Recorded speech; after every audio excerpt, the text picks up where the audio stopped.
Hey guys, Andrew McFarland here from StartAJuiceBar.com. Hope you guys are happy, hope you're healthy, excited to launch your businesses or grow your existing businesses. Today, we are talking about why I feel you should not manage your own juice business. I know that a lot of you out there want to manage your business. A lot of you are probably already doing it. I'm going to tell you why, but in just a moment, before I do, if you guys are new to the channel, you don't know who I am, you don't know what we do. Over the last decade, myself and our company has had the pleasure of running our own juice concepts as well as supporting hundreds of entrepreneurs all over the world launch and scale successful juice bar businesses, smoothie trucks, juice trucks, acai bowl businesses, healthy cafes, and more. All the information on this channel is coming from this wealth of experience. Early invitation to press a like button that supports you because you're going to get to see these videos when they come out sooner, but it also supports the channel. As you know, it takes a lot of time and energy to launch these videos, and we appreciate your support. Subscribe to the channel, hit the notification bell so you get alerted.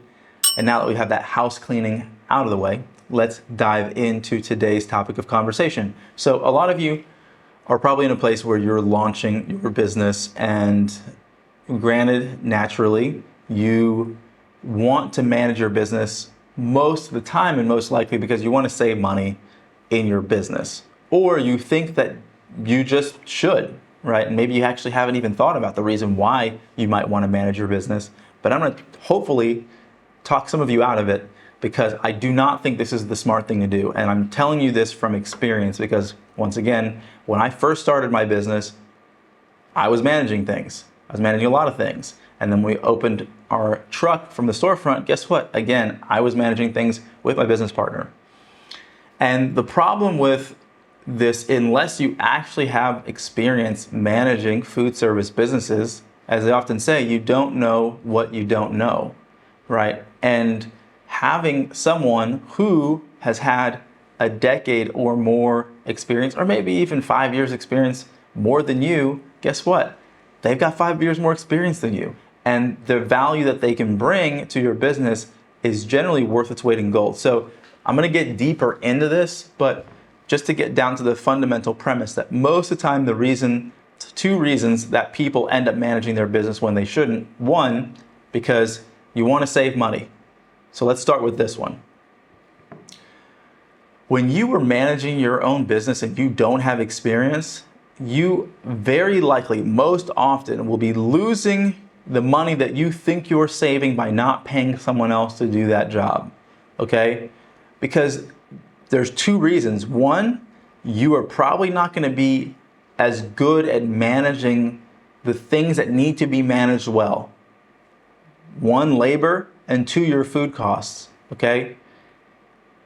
The other thing is that, and that's on the expense side, but the third thing that you end up sacrificing when you are managing your own business is there's opportunity costs, okay? You as the entrepreneur are not doing things to grow the business because you're simply managing it. Because you are doing day-to-day things like, right, hiring employees, firing employees. And now, I'll just kind of leave you with this statement that's come to me as well. You cannot manage that which you don't understand. How can you manage a business that you don't understand? You don't actually know what being a good manager is even like, or a bad manager. So it's even difficult for you to manage your own business. It's also difficult for you to manage a good general manager. But usually if they're good, they will bring that experience and they'll bring value to your business.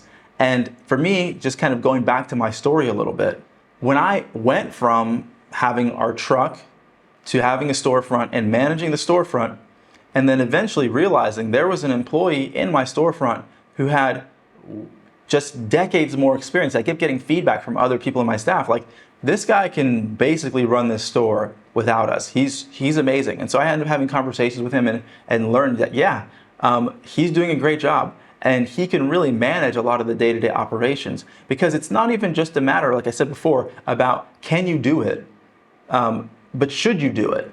Because yes, you might be able to do it and do an okay job, but it becomes a big opportunity cost when you're investing a lot of your time in doing inventory, right? Doing par lists for the staff, checking quality of the ingredients that are in the store, right? All these things that generally other people in your staff aren't going to do. And while you're doing that, washing dishes and everything else in the business, you're not investing time getting another strategic partnership, investing your energy in coming up with a new marketing campaign so you can get more customers, really being above the business. I always say this, and if you guys are new to the channel and you don't hear me say it, or if you're old and you need to hear me repeat it, there are 3 roles in every business. Technicians, these are the people making the product. Managers, who manage the technicians, so they're making sure everything's getting done, they're training people, they're hiring people. Then there's the entrepreneur, which should be you, who is creating systems and processes in the business for the managers to manage and the technicians to execute on. As you grow your business, it's not about what you do, it's about the decisions that you make, right? Because the decisions that you make in your business are going to have much more impact than the things that you're doing day to day. And so hiring a great manager is a huge investment in the business because they're really good at putting their attention and 100% of their attention toward the staff, towards customer complaints, towards managing inventory, towards, saving on product cost. The slew of day-to-day things that you will need to do, I think most people don't realize. And that's part of the issue as well. Because I know I kind of in the beginning went and said, okay, what are the 2 reasons that people don't hire good managers or managers at all? First one being they want to save money, which I think is a big mistake because you don't save money. And then 2, because you don't actually realize how important it is to do this. So you don't even think about it. It's just like a no-brainer. Of course I'm going to manage my own business. And it's not to say that you can't, but the amount of value in the experience and the idea that you're going to do it better than someone who is really actually good at this role is probably very, very, very low. And I'm speaking from experience as someone who is 100% committed to my business and have been from day one. And even with my own journey, having worked in my own business, right, for literally a year and a half, and then getting to opening a storefront and going, wow, we're doing so much better now that I have someone who's a GM who has a lot of experience, 10 years experience, always is going to trump my 1 year of experience. There are so many things that you don't even know that you don't know. And being an entrepreneur is all about hiring people to give yourself leverage to become that much more successful. And you will handicap your own business by managing the business if you don't know what to do. Now, granted, if you're in a place where you make the investment to work with us and you do decide you want to manage your business, we can get you as prepared as possible. But it's one thing to even get mentorship and guidance, and it's another thing to actually be on the ground day to day doing it. You've never managed people before. You don't really understand the complexities of human psychology and how to keep people motivated and how to sense certain things inside of people when you probably should let them go, or how to position people within your business appropriately so that they're doing the best job for their business and they can stay in your company longer, how to reduce turnover, how to onboard staff members. There's so many things that you probably don't even know that you should be thinking about that it's too much to say, okay?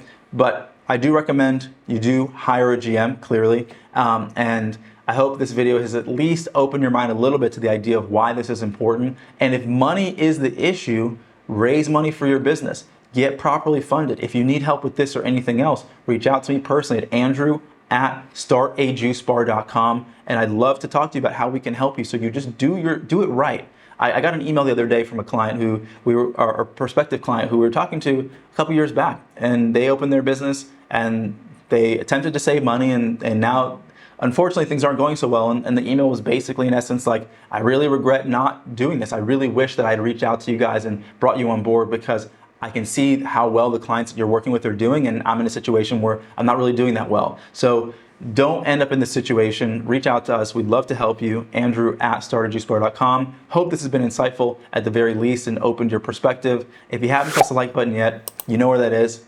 It's below the video. Comments, questions, put it in the comment box below. I'm just curious for you guys. How many of you guys, and be honest, how many of you guys are actually planning on managing your business or are currently managing your own juice bar business? Put in the comment box below. Last few announcements. If you're not following us on Instagram, @StartAJuiceBar, exclusive content there, giveaways, etc. You definitely want to follow us on Instagram. If you like podcasts, we have a podcast. It's called the Juice Bar Experts Podcast. It's on Spotify. It's on iTunes. That's the message for today. Hope you guys are happy and healthy. Our mission is to create a world where there are more healthy food service businesses than unhealthy food service businesses, and we need to empower health-focused and heart-centered entrepreneurs like yourself so we can make this a reality, because people in your community, they need access to healthy food, and the only way we can do this is making sure that your concept is successful. So that's what we're here to do. Until next time, this is Andrew McFarland with StartAJuiceBar.com. See you at the next video. Hope you guys have been enjoying the video content. If you are inspired to launch your juice business, but you're not exactly sure what steps to take, for you, we've created a free ebook, 15 Steps to Starting a Juice Business from Scratch. This is going to give you a high-level overview of everything you need to do from where you are now all the way to opening your business.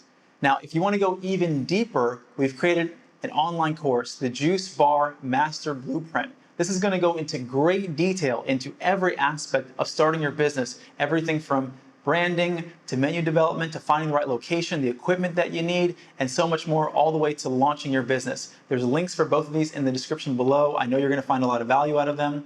As always, hope you guys are happy and healthy, wishing you a lot of success, and I'll see you at the next video.